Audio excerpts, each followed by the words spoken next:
Hello and welcome to the Churros y Tácticas Podcast. This is your host, Kiyan Sobhani. I'm here, baby. Voice cracks and all. Trying to get through that intro because I was happy to do the intro. I'm not thrilled to do the intro, but I'm happy enough to do it. A little bit of push-pull with Diego before we started recording to see who was going to do it, but he was adamant. Churros y Tácticas put out a poll, and Kiyan won the poll quite convincingly that Kiyan is going to do the intro. So I did the intro. Happy to do it. We have a lot to discuss, an eventful, jam-packed weekend of La Liga, some news trickling in as well that we'll discuss. Diego Lorijn is here. Diego, how you doing? What's up, man? The people have spoken. Yeah, I'm doing good. Thanks, Kiyan.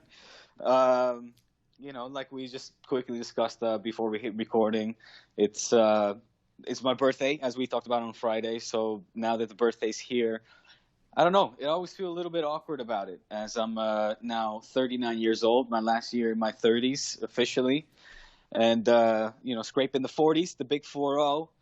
And I used to be the one of those people that said the 30s is the new 20s and shit. And as I'm now approaching somewhat reluctantly the 40s, I don't think I'm going to be a guy that's going to be like, yeah, 40s is new 30s. No. 40s will be the 40s. This is my last year to enjoy my 30s. So here I am going to give it my all. And don't get it wrong. Not that I'm going to stop once I'm 40. It's just that I'll be 40 then. Okay. So that's about it, Kiyan. I'm feeling good. I'm happy you did the intro. Like you said, the people have spoken. We've got a whole bunch to get through. And, I'll leave it up to you where you want to start, my friend. Well, you're in your 40s and you're taking selfies and interviewing people like Pjanic and your childhood heroes and Ronald Koeman. So imagine what you'll be doing 10 years from now. You're just getting started, baby. Look forward to it. I love that you said that. You said that to me just before as well. You're like, you're just getting started. And that's absolutely true. That's exactly right. Same goes for you, of course. And we got to keep trucking, keep working hard and fighting. And like I said, that's not going to stop. But I sense that you're not really somebody that places much importance to age and numbers let's just stick to age. I sincerely believe that my peak will be like close to when I'm 60, because like the way I think about this is that if I'm just looking back on my life right now, every single year has been better than the previous year. Every single year my career gets a little bit more exciting. Every single year I get a little bit more healthy. Every single year my kids get a little bit older. I get to play with them more. There's just too much to to start dwelling on age and be like, you know what? Now I'm like excited. I want to get to 50 to 60 to see if 20 years of me just improving every year. I have no interest in being president, but I would be interested in just having a table full of churros and just walking by it. I don't even want to eat it. I just want to look at it. I want to share my churros with everybody. do some double dipping. Vegan oil. Yeah, well, I love it, man. I love that for that outlook of yours, and I'll sign on to that. It's true. And when you break down to it, each year has been more successful and better than the last. Health-wise, you're looking particularly healthy. I mean, you are a very healthy man. Get up at 5 and do your Canadian things. If I can sign on to health as well, good health, that would be great. If only the secret to life was waking up at 5 and living in Canada and just doing Canadian things. How easy would it be? Well, so we're all gonna move there. For the podcast segment of when human beings will actually reach their peak, that's a different level of Patreon. Churros Patreon. You have to pledge extra to hear that segment. For the time being, we're going to talk about football. And part of the reason that I did the intro on Diego's birthday, which really, when you think about it on a fundamental level, is actually seems a bit unethical. Like, I feel like I shouldn't have done that. Part of the reason can't change the criteria of the show. Part of the reason is because Real Madrid won and Barcelona didn't, and Real Madrid are first place for a fleeting moment with a game in hand. Not over Barcelona, of course, just over the rest of the league. Barcelona actually have 2 games in hand, which is something very noteworthy here in this discussion. Part of the reason why this is such a fleeting moment where I'm doing the intro also is we have to point out that, again, Barcelona have only played 3 games. They're sitting on 7 points. And they drew against one of the best teams in the league. I think we can say that quite convincingly. And maybe that's a disservice. We could also put them in the conversation of one of the best teams in Europe, just in the sense that they, on their day, will give anybody a run for their money, right? That's pretty accurate, you'd say, right? You're forgetting a massive point, and because they're the current Europa League champions, that makes them by default, if the second best team in Europe, let's say. Well, who went toe to toe with the champions of Europe in Bayern in the Super Cup. As well. Again, I don't know. I love how you're setting this up, Kiyan, and I didn't expect it. I love it, and I think you're doing justice to what we saw and everything. I'm gonna let you keep going. I'm rolling with you right now. That's what I'm saying. Well, now that you set the bar that high, I will just conclude with this point. Not that I place any importance on the Super Cup and try to take away too much of it and say, oh, now Sevilla are on the level of Bayern. No, that's not what I'm saying. But obviously, on their day, Sevilla can give anyone problems. And it's very possible that if the fixtures were flipped for Real Madrid and Barcelona this weekend, and Real Madrid played Sevilla and Barcelona played Levante, we would have had a different discussion here, and Barcelona probably would have won, and Real Madrid may have not won. And the other element here that we completely disregarded ignorantly, or actually, we just blatantly ignored, actually, was that Barcelona's women's team beat Real Madrid's women's team 4-0 on the weekend. Yeah. You had a lot of basis to do the intro that our ignorant voters ignored. It was your birthday. No. They knew that, by the way. They wished you a happy birthday on Twitter. They listened to the Friday show on Patreon. They knew it was your birthday. They saw the strength of the opponent. They saw that you had 2 games in hand, and they saw the Women's Clásico, which some people will find offensive because they say, no, the Women's Clásico is between Atletico and Barcelona. I would like to offend all those people. No, there's a new Clásico in town, baby. Real Madrid didn't exist before. Deal with it. So yeah. I actually think you should have done the intro. No, well, listen, we can't change the criteria. I think our hearts and our passion fundamentally go to the men's first teams of both Barca and Madrid. We base it on that. Whoever comes in better form when we hit the record button, that person will do the intro. The fan of that team, will do the intro, and that's it. So no, again, I appreciate the shout outs and the love, of course, and the Women's Clásico, which I agree, by the way. Can we just dub this El Clásico and give Atleti and Barça another really cool and do a name that'll do justice? But the Clásico es un clásico. El Clásico is y siempre será Barça Madrid. It will always be that. And now that Real Madrid have a women's team, I'm sorry, Atleti, but that title now, you have to pass it on. I might be wrong, and I'm not saying that my way of thinking is correct. I'm just saying, I agree with you, Kiyan, here. That's El Clásico now.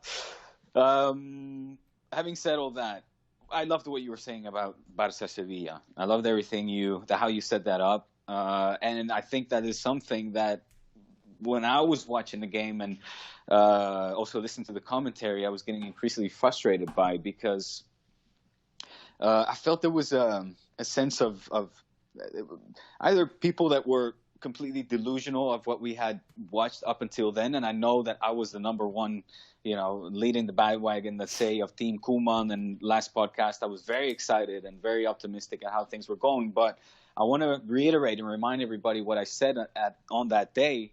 And that is what had me so excited, and what I signed on to, what I was believing in, is that this team will compete and will work hard and will sacrifice and will change. And we've seen an evident change in attitude, something that you also agreed with, Kiyan. And in that sense, did Barca disappoint facing the Europa League champion, the team that went toe-to-toe with Bayern Munich, the team that dismantled Barca 8-2, a team that has been on excellent form so far this season, a team that is working, according to Julian Lopetegui's vision, like clockwork. The pieces are fitting to that puzzle, and a team as well that historically had obtained extremely bad results, embarrassing results at the Camp Nou.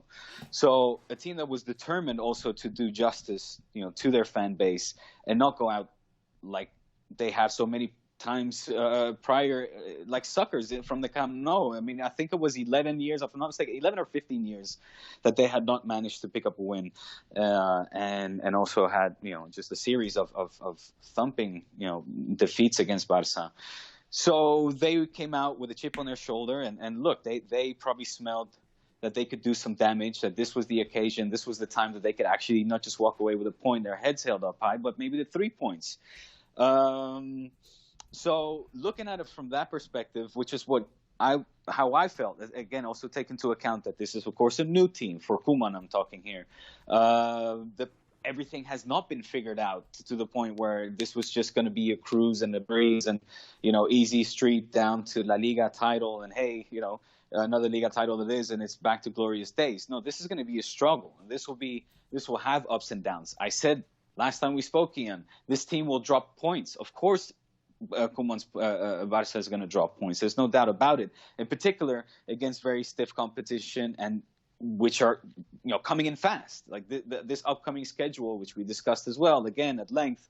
Patreon, go check it out. Become a patron. This is the first big test for this for this Barca. And look, would I have preferred? Did it all go according to my expectations or my wishes? No. Having said that, I think on the night it was fine. It's not a match out of which I draw massive conclusions. If anything, what this match served me as was kind of again a way where I got my suspicion or my intuitions confirmed by certain players that I'm really starting to question whether they deserve to be in the starting 11, yes or no. I think certain players at this point in time have been given enough chances, and I think there's other players on the bench that now deserve also to get more, longer minutes, more minutes to prove their worth, and that could be the solution to this team when facing opposition or facing teams that defensively are very sound, like we saw with Sevilla. I did see, I can probably guess who you're referring to, but when I was watching that Barcelona performance, so two things dawned on me. Or I should say two things confirm what I had predicted and what I had thought heading into this game. Sevilla far and away is an exaggeration because Barcelona have only played 3 games, but they were far and away the best team in transition you have faced up until now. They actually attacked with purpose. When Barcelona lost the ball, Sevilla would come back and actually get in the right spots, make the right runs, make the right passes. They didn't panic under pressure. Their movement, their press resistance was good. And it was very clear in their intent what they wanted to do, and they knew what they were going to do. Whereas Villarreal was a bit more lost in that situation. Who was your second game against, remind me? Celta. Celta, again, just didn't have nearly the attacking potency and transition that Sevilla did. And so Sevilla were very good in that aspect. The other thing was that some of I guess the clustering of like the same type of players, I felt like this was the first time I noticed it this season with Barcelona. In that, you have a lot of 10s and you have a lot of defensive midfielders. Not exactly defensive midfielders, but maybe deeper lying playmakers like Busquets and like De Jong and like Pjanic. So when you had Coutinho, Messi, and Griezmann in the game together, it was crazy to me that I actually forgot Griezmann was in this game. At halftime, he had 10 touches. He had 21 touches by the time he left the field in the 61st minute. Was quite redundant, didn't do much. You look at Fati on the opposite wing. Fati very effective. Fati very efficient. Much more direct, much more incisive. Whereas Griezmann is more of a controller, which you only have a million of those in Barcelona. I think that's part of the reason why he looked redundant. And Fati brings you something different. So that's why I thought when Trincao came in, he made more sense to me. You know what I mean? Because he brought that 100%. kind of a little bit more of a what you needed on the other wing. And also,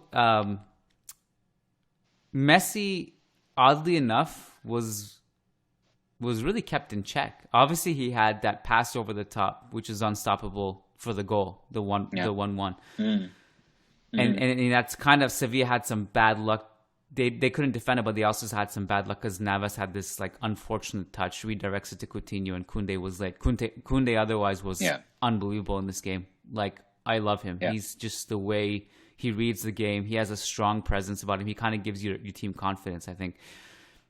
But so those were my main two main takeaways. Was that one, well, Sevilla's really good, and two, this was the first time I felt that maybe the 4-2-3-1, certain players can get in each other's way a little bit. So I think you're right. I think with Coutinho, Messi, and Griezmann, you've got three players that are similar. I think the way that they conduct the game and approach the game, and it's a shame, but I don't understand exactly what's going on with Antoine Griezmann at the moment. I think if there's any player that has had the luck to have counted on the confidence of several managers at this point, like Antoine Griezmann, you at this point have to expect a higher efficiency rate, more participation, a clearer sense of, okay, here's a player that plays with a purpose and with a clear idea of what is expected from him and what he is expecting from his teammates. And right now, we're just not getting that, and I'm starting to wonder exactly why it is that, what if in previous times I was frustrated by the amount of times that certain players just seem to be making the starting 11 based on their name, really, and their reputation and what the things that have achieved in the past. I was talking about this with a friend at work, where he was saying, well, how can you talk like that about Griezmann? And this is no disrespect towards Griezmann. I recognize everything that he has achieved. The fact he's the leader of the French team, World Cup winner, the go-to guy during his time with Atleti, and just a fantastic player that at a certain moment in time was opting to win the Ballon d'Oro himself as well. So individually, as well, a fantastic player. However, aren't we supposed to base this on meritocracy and more? And the criteria for that has to be more recent times. And you're looking, you mentioned Trincao, who I've so far just been delighted with what I'm seeing from him. You talk about somebody that brings a different level of energy to the game, new ideas, freshness. That's what we're seeing from Trincao, the few minutes that he's had so far. And I'm really hoping that Koeman, if I learned anything from my chat with him, and I really want to believe in that, is that we will see more, because I think Koeman places more importance on, performance over names.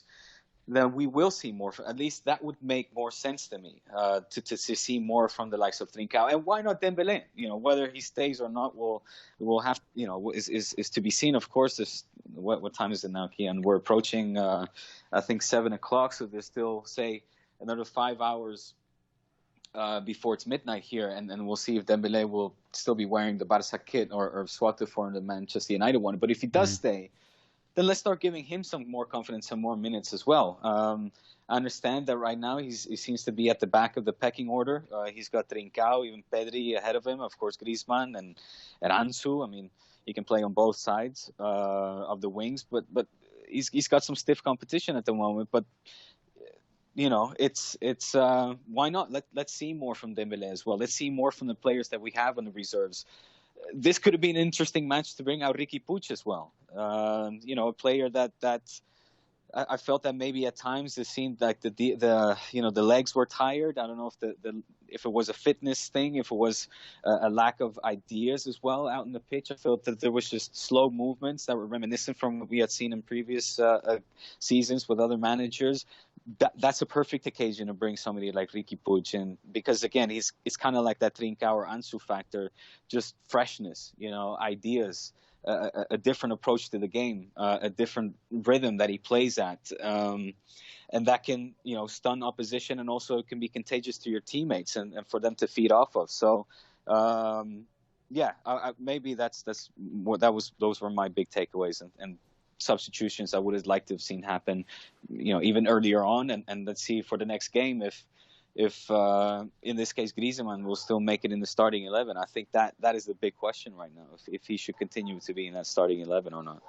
Yeah, I suspect that regarding Dembele, that if he wasn't on the block and that if there wasn't a potential deal lined up for him, then he probably would have played. I could be wrong, but because his presence made sense to me in this game. Right. Puig wasn't even in the squad, right? No, I think he was. Was I he? think he was called up. Okay. I believe so. Now you're just making me doubt, because I know he was in the previous team sheets, like Celta. He was called up, so I think he was called up. I don't see his name on the bench. Okay. Well, then I guess he wasn't then. I do think. Oh yeah, sorry, he is there. Yeah, he was there. He was, right? Yeah, he was. So I think he would have made sense in this game too. I think the way Sevilla defended, like they blocked all the channels, they were very compact. And again, because I thought Barcelona they seemed to be a little bit out of ideas, and there was a lot of momentum shifts. I think just Puig's ingenuity, his ability to get out of tight spaces and maybe find something, I think that would have helped. Especially I said, in these games where you just see a fatigue set in, Yeah, that was something that Kounde slowness. also talked a lot about in the post-game press conference. Like, we're tired. You can kind of see that by the third game. It's interesting that was a common theme for Real Madrid's post-game things. Like Vinicius was saying, like, the international break, we're going to come back stronger because, well, he kind of framed it another way, and he said, like, we need rhythm, and we don't have rhythm yet. And after the international break, I think that'll help. That'll give us a little bit of a break too from the training field here and everything else, and come back stronger. It is interesting that I think people are actually looking forward to the international break at this stage of the season already. So I understand, and I mean, maybe this is a good transition to Real Madrid's game if you want to pick it up from there, because I think it's visibly very clear we haven't seen good performances from Real Madrid so much so far this season. In fact, I would go so far, and of course you're the perfect person to talk to about this, that this game in particular I thought was one of the better performances of Madrid so far this season. This could have ended with a far higher scoreline for both sides, I should say. But, you could have seen Real Madrid banging a couple of more goals, I think, as Paco Lopez's Levante side, I think, deserved to have knocked in a few themselves. The chances were there. So I this was one game that I felt was played. I enjoyed watching this one more, put it that way, than what I've seen so far from Real Madrid. Well, I think there's different parts of this game that it could have gone a lot better for Real Madrid than it did, and obviously they won 2-0, so it went pretty well from a result standpoint. I think it could have gone either way. So the chances you speak of, so that's the issue, right? Real Madrid aren't putting those chances away. So in a game that the team should be up 3-0, they miss three big chances in the second half. Two of the most noteworthy ones, obviously, being the Vinicius chances. If they score even one of those, we're looking at a 2-0 game heading into the 60th minute and possibly 3-0. But Levante hit the post too in the first half. Yeah, it wasn't a great chance. It was just off a corner, but sure, point taken. That was their only noteworthy offensive chance in the first half. I think what the issue is that, so given that Vinicius missed those two chances, right, in the second half, rather than being up 2 or 3-0 at that point, all of a sudden Levante out of nowhere gained momentum. They start exposing Real Madrid's defense. Now, I think this is the issue. So, like right now, if you look at the XG, for example, it looks heavily in favor of Real Madrid, and as it should be, because they had the majority of the best chances. The difference is that if they were facing a team more surgical than Levante and better in the final third, that XG I think would have been a lot different. In that Levante, they got into the attacking positions to expose Real Madrid's defense, but their final shot and their final decision making didn't give themselves the best chances to score. And I think that skewed it a little bit. So when I say like there was different stages of this game, if they had gone up 2-3-0, it could have been even better, and an even better scoreline than 2 or 3-0. But then Levante had a chance to crawl back into the game. They had a bunch of chances, and that's why it also could have easily ended up 1-1 or a loss for Real Madrid if a few bounces don't go their way. So, but they were lucky in the sense that Levante are a good defensive side, but attacking wise, they were not great in their end product. They were good in the build up. They took advantage of Real Madrid's defensive shape, but they weren't good in the last hurdle. And also Courtois made a couple of big saves. So that's where we are. I think that's fair, but that's also kind of you got to put that down to probably their finishers, right? In Morales and Roger Martí, I don't think, although they're fine, they're not your top class finishers. So that's where your talent, obviously the question of budget comes into play. I felt like in the second half, we finally started to see the Levante that I was expecting to see already from the get-go, perhaps, because we know that Levante makes sides or life very difficult for the big sides in La Liga. We saw it, in their last match as well, and it was the reason why I was looking forward to this match, because I potentially saw, seeing how Madrid have been playing so far, that this could be an area where a banana peel for them, that as you love to say, okay.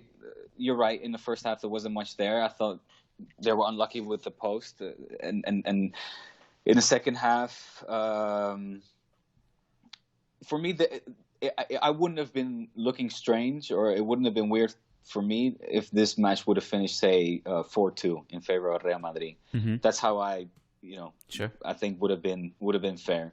I think Real Madrid undoubtedly were the better side, but that were still kind of stunned once Levante started to really connect their passes and started to move forward more and create more danger or play more in the half of Real Madrid, where also Courtois had to come up big. And if it wasn't for the finishing of Vini, I think, although Benzema as well, I think it was Benzema who scored should have scored an absolute sitter and missed it, and Vinicius finishing as well reminded us of the Vini that we were used to seeing kind of at the end of 2 seasons ago and beginning of last season really, but at the end of the day, Real Madrid deserved the 3 points and are now sitting, of course, at the top of the league as well with 1 game in hand. Even a VAR decision going against Real Madrid, that was something that, kind of stood out to me. I was thinking, Madridistas must be sweating it now. But there you go. Still managed to snap up those 3 points. I don't have anything else from Real Madrid or Barcelona here. Should we move on to teams that deserve some spotlights? I love your transitions, Kiyan. Let's move on. Let's do it. All right. So I guess the most natural way to go was Atletico, who gave us another dud. You were very, very disappointed on Twitter. You were. I don't want to. Why do you want to talk about this? Yeah, I was just shit. It was just. It was shit. You really felt like it was. I think you wanted like a refund from La Liga in that moment. You were very upset. I'm like, I demand my money back. Come on, these are 2 teams that we are so excited to have, so excited to. It's kind of like, thank God Betis is playing well, and Sevilla continues to play well, because all these teams that I get really excited about and hyped about over the summer and then just fall flat. Villarreal is consistently doing that, and so does Atletico for that matter. And every time I think they've turned the corner, then how is that possible? How is it possible a team with so much talent, and you can go through the roster from A to Z on both sides and just start, naming household names or just players that are known for their skills, and you come up with an absolute snooze fest, a dud, a 0-0. that, quite frankly, just disappoints, man. Because we know that these guys can do better. We've seen better from Emery's side, Villarreal. Although, again, I understand it's a new coach, new ideas. There's a lot of new players, new pieces to that puzzle. With Parejo, Coquelin, etc. You name it, I get it. But you got Gerard Moreno, who, in fact, Gerard Moreno, he had a nice game. I mean, it was unlucky for him that the rest of his squad wasn't up to his standard, because if it was for him, I think we would have seen goals. But, we can also blame him. He's a striker, and we didn't see no goals. So anyway, and then Atletico, the same deal. I mean, the 6-1 against Granada with Luis Suarez. And this game, I almost feel like I jinxed it for Luis Suarez, because there was just nothing, no inspiration, no really balls coming from him.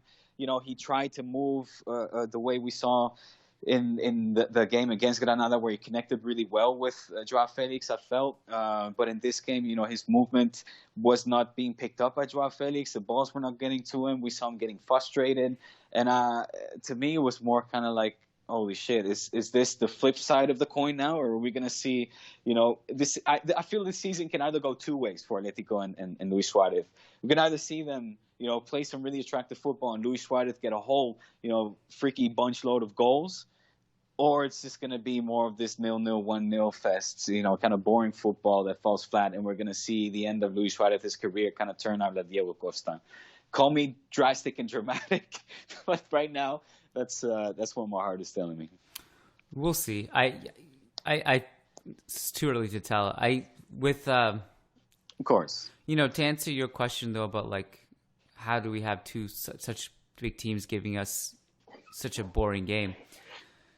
I've been really, really disappointed with Villarreal so far. I just think they have too much talent to play the way they do. The offense has been really underwhelming, but in their defense, and by the way, Madridistas will also tell you that Kubo not playing is just complete crazy. He did come on at the end of this game, had 2 giveaways, which the commentator was like going crazy, but he was like, now Emery will see that he gave the ball away twice. Now he won't play him the next year. I don't think he'll analyze it like that, quite like that. But I do think Kubo would raise their team's offensive ceiling at least. But in their defense, Atletico does this to everybody. Pretty much any game that Atletico play in is pretty boring. I find it kind of weird that Real Madrid fans still circle the derby as like a game to look forward to. The Madrid derby is one of the most boring games you can come across, because it's just they slow the game down to like a snail's pace. They drag it out. It's like 0-0 or 1-0.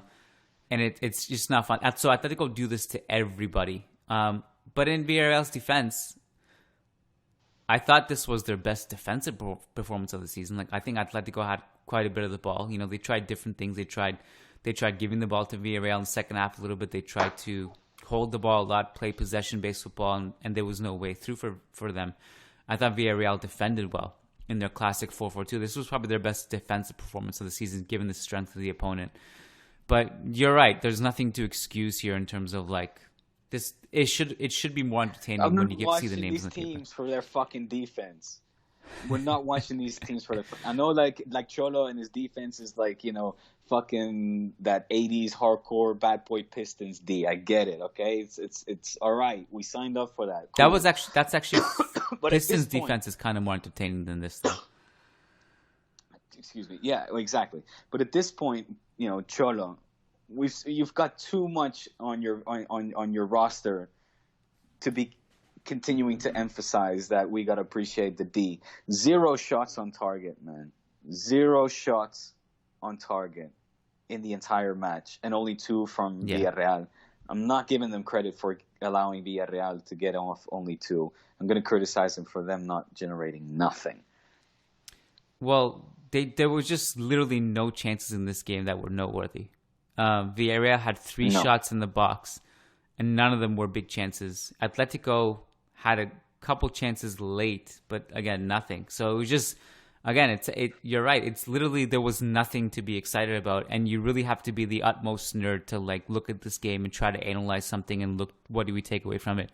Because ultimately, football is about being entertained. If we're being really honest with ourselves, we're watching this because we want to be entertained. So I absolutely don't blame anyone for looking at this game and be like, what the hell did I just watch? So maybe a good transition to talk about Thomas Partey, who is... is it done? At the time of this recording, all we know is that Arsenal are reportedly triggering the release clause of Thomas Partey. I hope not. Hold on to your hearts. That'll be a big loss. I think he'll be a great signing for Arsenal. I think he fits there very well as well. I think Arteta can get out, make much better use of him than Cholo can at this point. But that's too bad for Colchoneros and Atleti and La Liga. I loved it. It's a shame to see him go. Yeah. Did you want to say anything about the other? There's the two other big games in the weekend that I think we can touch on. One is Real Sociedad 3-0 Getafe. That's actually a huge consequential game, just given that they're direct rivals in the league standings. And the other one was Real Betis and Valencia. So did you want to touch on those? Yeah. Well, both, yeah. I think, what we saw from Real Sociedad was their best performance of the season so far, which was to my delight as well, because they're, again, one of those teams that you get excited for and as a neutral you root for, given how well they started last season's campaign. And as well, their season finish was definitely underwhelming and it cost them dearly. But at the end, they kept important pieces to their puzzle. They've got just awesome players that you love to watch, like Merino, Oyarzabal, Portu, Isaac, all of who were great this game. And all of that against a Getafe side as well that, we know how nitty-gritty their defense is, talking about, Pistons bad boy D. Getafe, of course, notorious for a side that doesn't let in many goals. And they did the most, I believe, so far this season. I don't know if I think this is their first 3-0 loss. Of course, it's early days, but they did so against a Real Sociedad side that just reminded us of why we fell in love with them last season. Merino, what a champion! I'm excited for him to play, to see him to continue to get playing minutes with the national side as well. Oyarzabal, just what a player, and again, of course, a great performance from him, putting away the penalty as well. Isaac was so close for getting a goal. I think we have to give more credit to Soria for the save than Isaac for the miss. And Portu showing why he's a first division La Liga player. Amazing and why goal. He's playing at the highest level. Just an amazing goal, man. And it kind of it leaves me wondering why Stuani never got picked up either. I'm so happy that Real Sociedad took Porto under the wing, of course, to the dismay of the Girona fans. But with all respects to them, I think Stuani is another player that should have been picked up by a first division side, because these are players that just are that good, and it's a joy to see him play at his highest level, and being surrounded with great players. So hopefully it's up and onwards for Real Sociedad from here on. And again, I know I get carried away with these things, but this is what we want to see from them on a far more consistent basis. There were three players, and just because you mentioned the fact that Stuani didn't get picked up, there were a few players in the Segunda that I was waiting to see what was happening, because one of the things that for some reason people stopped talking about was that Marc Roca was an Espanyol player this whole time. Marc Roca moved to Bayern, and then he finally moved to Bayern. That? Yeah. The other one is Raul de Tomas, who is still an Espanyol player, who I think is far too good to be in Segunda again at this stage of his career. So that's another one. I wonder if by the time. There were talks amongst culés for picking him up instead of Depay, or if that's going to happen or not.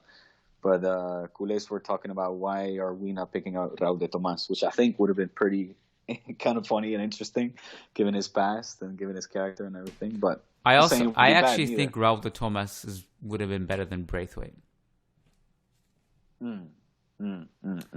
Alas, I'm not going to criticize Braith. alas, you guys got your man in Braithwaite. We all know what happened there. So, should we take questions? Okay, we're not going to give credit to Betis. Oh, I forgot. Yeah, we were going to talk about Betis. What did you want to say about them? Just Canales. I don't know if he got called up or not, but he's hitting his kind of peak form again, and this is what we want to see from Real Betis, right? This is what we want to see from Pellegrini's side. Joaquin being a fucking champion at same age as me, nearly 40 years old. Más de esto, chicos. More of this. Tello also with a banger. But Canales, man, I thought Canales was really, really, really just an inspiring form. He almost got a second goal as well, which he was fortunate with the first one, getting the touch. If I'm not mistaken, I think both goals got a fortunate touch to it. But then he had another one where he did like this Iniesta type dribble past. I think it was Diakabi. I'm not exactly sure, but just left him, left Diakabi with his ankles broken basically, and then right when you think he couldn't get a shot off, moving from his left to his right with his right foot, he does, and then Dominic actually stops it. But yeah, just great Betis, man, and so far so good. You have to say that this again could have been, I think, a match where also Fekir, on a better day, where he's on more efficient in front of goal. He had a couple of sitters that just went wide that you would have expected him to at least make Dominic test and give him some run for his money. But all in all, just a really positive performance from Betis. So hopefully, again, we can see more of this, and we can look forward to an awesome Sevilla derby. Well, just to confirm what you were saying, Canales is in the Spain squad, who, by the way, 2 big games. One is against Portugal, but that's just a friendly, I believe. Then they play against Switzerland on Saturday. So Portugal Wednesday, and then Switzerland Saturday, and then Ukraine on Tuesday. And then, all right, fast forward to November, the big one for you in the Lorijn household, Netherlands versus Spain. It's a friendly, so not a big deal. But no shit. Okay. Yeah. Well, in my household, really, the Spain-Switzerland is bigger because my wife is Swiss, of course. So. Oh, there you go. Yes. Yeah. Okay. Tension's going to be rising in the Lorijn household. All right. So, patron question. Yeah. It's kind of spicy, but also kind of not. It's a good way to end, I think. Muxi Thangal says, who is a better player at their peak, Raul or Luis Suarez? I think it's an interesting one. And I think it's obvious who both you and I are going to choose, and we will defend. For me, it's hands down Luis Suarez. I think I've rarely seen strikers be so opportunistic and so efficient in front of goal as Luis Suarez. And again, we're talking about at their peak, Luis Suarez. We can't just take his 6 years at Barca into account. We also need to look at his past, look at his days at Liverpool, Ajax, etc. And let's not forget that he was the leader of that Liverpool team. If we look at that season, that near championship season, unfortunately for Liverpool, that Luis Suarez had there in his final season there, he's just a beast, man. He's just a beast. Not many strikers can either come to another team and assume a secondary role really. And as a striker, mind you, as a forward, plays so well with the greatest player of all time in Leo Messi. And Luis Suarez did that also. So, I don't know how deep you want to go in this one, Kiyan. I'll start that off the argument there, at least my side of the debate, that I think Luis Suarez is a more complete player than Raul ever was. I think that Luis Suarez puts away, is a better goal scorer than Raul ever was. I think that Luis Suarez I don't know if we can say that he read the game better. I think if anything, Luis Suarez's off the ball movement is maybe underrated and not talked about as much, which is funny enough an area I think Raul got a lot of credit for. I think that Raul was mainly known as a player that knew how to poach the ball and be also that opportunistic. So moving inside the box, just in front of defenders to get in a tap in and a knock in, and that is not a disrespect or a knock to Raul whatsoever, saying that he was unskilled. We've seen Raul be very tactical and skillful. I mean, he's had amazing goals, lobs from the edge of the box over goalkeepers that looked like they were going out, and then still go underneath the crossbar and hit the back of the net. I mean, it was an incredible player. But I think all in all, Luis Suarez was all that and more. So that I'm gonna stick with my man Luis Suarez. So I'll very quickly preface my answer by saying people who have been listening to the show for a long time and following my work for a while know that there is no greater fan of Raul than me. Like, exactly. Growing up, he was my idol. I worshipped him. I still do. I've seen him in person a couple of times, and I just freeze. I don't think anyone's ever had that effect on me. I don't think I even would get intimidated by like Kim Kardashian the way I would get by Raul, just like freezing up the fanboy inside of me. I really love him. I love how you chose Kim Kardashian and not like, I don't know. I just thought of like the most like famous person like that I could think of. You're like, it's Kim and Raul for me, okay?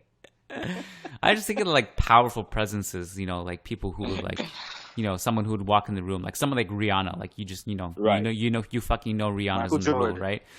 I think if Rihanna walked, Jordan, yeah, I think if like Rihanna or Jordan walked into the room, I'd be like, oh shit, but then I still would like, So Raul had a very special impact on me in that he was my idol, right? I loved, a lot of. That's why, like, while I think some of the fanboyism I see now on Twitter of like for people like Ronaldo and Messi, I think it's like so silly and so ridiculous that people go so over the top with their like defending and putting down other players and so blind to their fanboyism. But at the same time, I get it because I kind of was like that with Raul, and I was so like in denial of his decline in 2003. Anyways, I preface saying that because it shows that I'm not biased in this discussion. Raul was not better than Luis Suarez. Like Luis Suarez was just better. If we're talking about their specialty in a vacuum, given that they were both strikers, is that they were goal scorers. Raul was never on Luis Suarez's level in terms of goal scoring. Now, I think other people would defend Raul and say, well, Raul did other things. I don't think all of those other things that Raul did would be enough to trump Suarez in this discussion. I think Suarez is, as you said, underrated in a lot of aspects in the game. I think his movement is amazing. Obviously, that goes without saying because he wouldn't have scored all those goals if his movement wasn't amazing. But also his work ethic and his link-up play is also underrated. I think what Raul did that maybe would set him apart, but again, not enough to trump Suarez, is that he did a lot of defensive work. He dropped deep. He played in midfield for good stretches of his career. One of his highest goal-scoring seasons of his career was that he played on the left wing.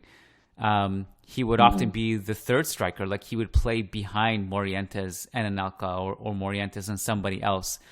And not be the main striker. So he did have those roles, right, where he's playing a bit deeper. He's not playing as the main striker, but he also did have those roles where he was the main striker. But all things considered, as much as I love him, as much as he's an icon, as much as he's a legend, he was not better than Luis Suarez. So that's where I stand. Okay. Yeah. Hey, big. I did not expect that. But I'm happy to hear that. I don't know why. So I've never let bias cloud my judgment. I don't think. Good. No. I sincerely believe that. I might be deluded in thinking that. Maybe someone will point to some of my work and be like, no, actually, you were very biased here. I doubt that anyone could actually find anything. But I'm very cognizant of the fact that the people I love are not necessarily the people who are best at what they do. I just have a special connection with them for certain reasons. You know what I mean? Exactly. So, well, that's very mature of you. I hope that. I think it's the same in my case, and probably Madridistas listening to this are right now banging their head against the door, going, "How could this guy say that?" And again, I would invite you all you doubters and critics to prove me wrong, but I do think that I don't let my fandom and my love for athletes and sporting teams or clubs cloud my judgment, and just be neutral about these types of things. You got to recognize greatness as well as you got to recognize where shortcomings, let's say, or flaws, for lack of a better word. So. Well, the biggest thing in defense of what you just said. Let's put it out there. What's that? I said Luis Suarez greater than Raul. I think that should be the caption on Twitter to promote this pod on Managing Madrid. The biggest case for you, like to back up what you said that you're not biased, is that you wrote an entire article saying that Luis Figo was not in the wrong and Barcelona was in the wrong for that whole thing. And Barca Blaugrana completely outcast you after that. They're like, this guy's done. He's done in this town. Fired. It got me fired from Barca Blaugrana. Exactly. We should. Exactly. You literally got fired because of that article. They were like, no, like Diego, sorry, the comments here they're not happy. So you're like, you've upset the community far too much with this. We cannot, for the life of us, continue to have you on and justify your presence here. And you can have you continue to write articles. I was like, oh, really? All right, I'll just go ahead and work for the club then. That's the biggest. Go ahead. That's the biggest FU right there. Let's end by saying I was pleasantly surprised that Miami won Game 3. We were recording a Managing Madrid podcast last night during the game, and I very happily jinxed it. And I was like, on the podcast, I was like, it's okay that we're missing the game because that series is over. And then they did that. So I kind of still think it's naive to think Miami will actually turn this into a series. Like, there's a very real scenario where Game 4, LeBron will be like, all right, well, this is enough bullshit for one night. Like, everyone's clowning me, making fun of the fact that I walked off the court saying I need AD, saying that Jimmy Butler telling me that I'm in trouble. I think there's a world here where he just shows up in Game 4 and just puts his feet on the neck of Miami. But I hope not. I hope that Miami drags us out, but who knows? I hope so, but I imagine the bookies have those odds very high indeed, that LeBron just comes in and takes care of business. We'd all love to see this drag out, though, right? Yeah, of course, man. I mean, I predicted a 4-2, so I even think that's probably optimistic at this point. I don't know, because just like what you said last time, Miami's so banged up, man. And I don't know if they just got it in them to go toe to toe with this ridiculously like LA is big. Like when LeBron, AD, and Dwight Howard are out in the court, and just things are going swimmingly and seemingly and for them, and even Dwight is completely. I was thinking about that while I was watching. I think it was Game 2. I mean, he's completely turned his situation, his career around, and he's going to walk away with a chip from LA, the team where he was.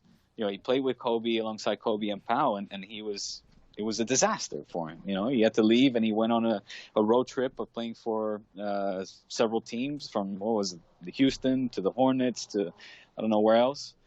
And now when they signed him, I was thinking, oh my gosh, what are they doing? Like, with all the back problems that he continues to have, and the way his career is just fizzling out, why would they sign him? And he's going to come out smiling out of this one. So I think we all thought like they were just crazy for doing that, because Dwight was just would just unquestionably fail like in every stint he go, and his attitude was weird and didn't look like he bought it. He wanted to do things that were not good for the team. He wanted to post up. He wanted to like have more offense, and like I think this was and also it screamed of like the typical LeBron signing where he goes and just signs a bunch of old friends, one of his buddies, and it doesn't work. But to Dwight's credit, he bought in to like taking a different role, and it works. So yeah. Let's hope for a series. So housekeeping, we'll be back Friday, and I'm not sure what we'll discuss yet because there's no games midweek, right? Is there? There's not, right? Oh, right. So I haven't checked. Maybe we'll do a Friday mailbag or something. If you want access to that, patreon.com/Churros y Tácticas. We do have. We should mention we have a deal right now. You can get 2 months free on Churros y Tácticas if you do an annual membership. Oh, right. Yeah. So we'll run that until the end of October, and then that deal goes away. So sign up to get access, sign up to get a deal, sign up to get rewards like guaranteed responses to your questions, and we'll be back on Friday. And for those of you who don't have the privilege and the bounty to chip in and listen to our greatness on Friday, I guess we'll see you cheapos on Monday. It's fun. I think Fridays our approach is different. It's Friday. The mood is usually more upbeat, and we're just a little bit more relaxed.